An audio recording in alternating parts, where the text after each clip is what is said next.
Teman, sudah saatnya kita berdoa setelah seluruh kemarahan, keraguan, kengerian hidup dipaparkan pada hari-hari Ramadan ini. Ayo, panjatkan doamu, panjatkanlah, jangan berhenti. Mari. Kenapa kau berhenti dan ada rengut kesal di wajahmu?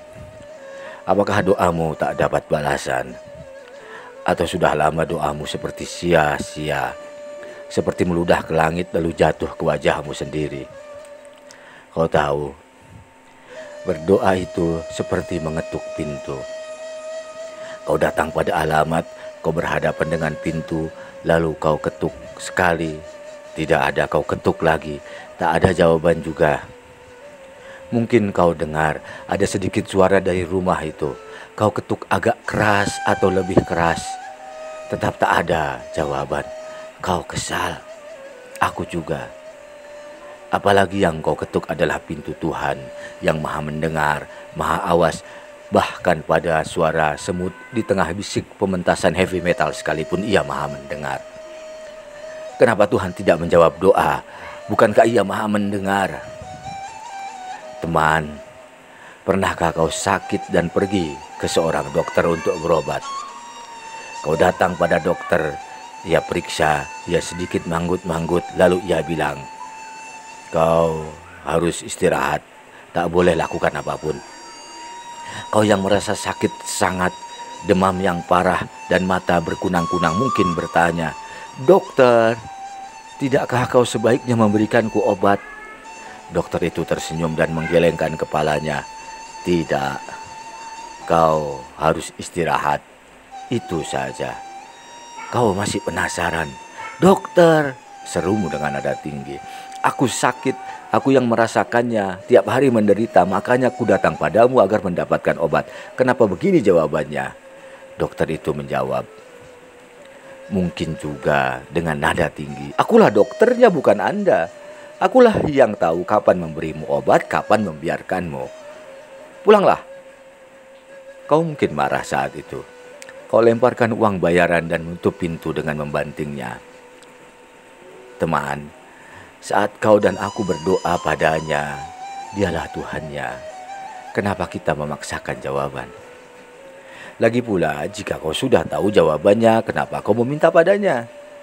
Sedang pada dokter saja kau pasrah pada apapun yang diperintahkannya. Buka baju, kata dokter itu. Anda buka baju, tarik nafas. Kau tarik nafas, tahan. Buka mata, kamu buka mata, julurkan lidah. Lalu setelah itu dokter pun memberimu perintah, jangan makan yang pedas dulu dan minumlah air putih. Kau menuruti semua saran itu. Setelah itu membayar pula. Kenapa sikapmu pada dokter itu tak kau berikan juga saat berdoa pada Tuhan? Apakah saat doktermu bilang kau berpenyakit kudis lalu kau pukuli dokter itu karena kau anggap ia telah menghinamu? Jawaban dari doa tergantung dari sang penjawab. Tuhan yang maha mengetahui dan mengasihimu juga mendengar, niscaya tahu apa yang harus dilakukannya untukmu. Jangan ajari dia cara menjawab doamu. Mari simak kisah dari Rumi tentang dua raja yang berdoa. Seorang raja yang zalim, mengidap penyakit langka. Obatnya hanya sejenis ikan kecil di laut dalam pada musim dingin. Saat itu musim semi. Tuhan berbisik pada malaikat, giring ikan-ikan kecil itu ke laut dalam. Dokter yang mengobati raja zalim itu segera menemukan obat langka. Alkisah, raja zalim itu sembuh. Pada musim semi berikutnya, raja negeri lain yang adil bijaksana mengidap penyakit yang sama. Dokter segera mencari ikan obat itu di laut dalam. Tuhan berbisik lagi pada malaikat, sembunyikan ikan-ikan kecil itu. Raja adil bijaksana itu sakitnya semakin parah dan wafat dalam erangan. Malaikat-malaikat seraya protes pada Tuhan. Kenapa kau tidak adil? Pada raja yang zalim kau berikan ikan-ikan itu padahal bukan waktunya. Sementara pada raja adil bijaksana kau sembunyikan ikan obat itu. Kenapa? Tuhan menjawab, sezalim-zalimnya raja zalim itu, ia pernah berbuat kebaikan. Pahala dari kebaikannya itu membuat kau bisa menghadirkan ikan-ikan langka itu. Dan punahlah sudah kubayarkan pahalanya di dunia ini. Seadil-adilnya raja yang satunya, ia pernah berbuat ketidakbaikan. Kusembunyikan ikan itu agar dosanya terpupus di dunia ini. Hingga nanti setelah mati ia cemerlang tanpa dosa dan langsung berpelukan dengan kasihku. Oh teman, lihatlah rahasia ini. Jangan ajari cara Tuhan menjawab doamu. Jika kau percaya pada Tuhan yang maha mendengar dan menyayangimu, saat doamu tak berjawab, percayalah ada maksud terbaik untukmu. Seperti saat ibu menyapihmu dari susunya, kau menangis keras, berguling-guling.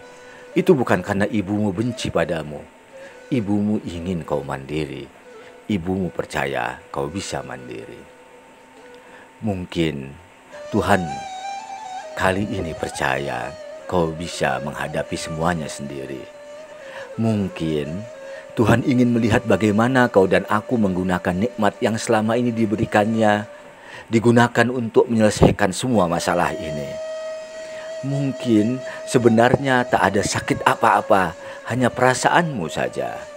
Mungkin Tuhan rindu pada rengekanmu yang terdengar indah, seperti kau merasakan indah dan debar-debar cinta saat mendengar kekasihmu merengek-rengek padamu.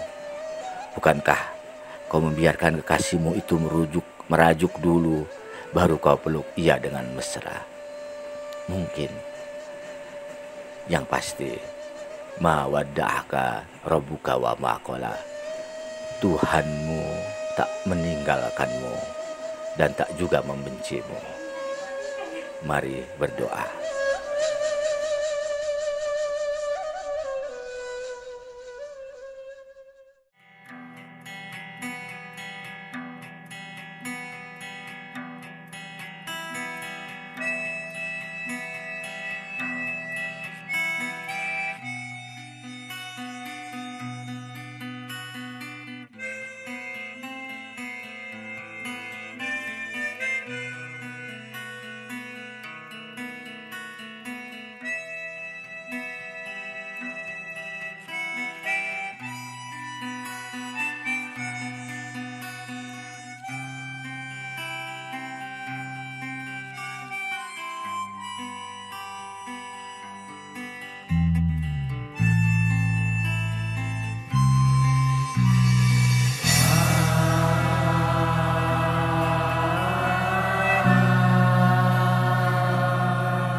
Di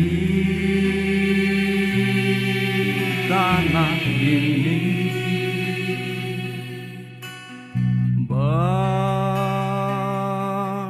bertabur bunga, bunga-bunga air mata.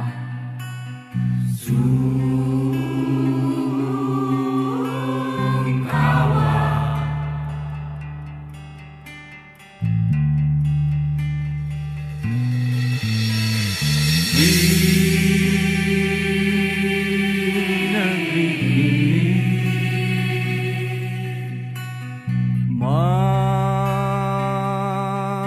menyimpan luka, bunga-bunga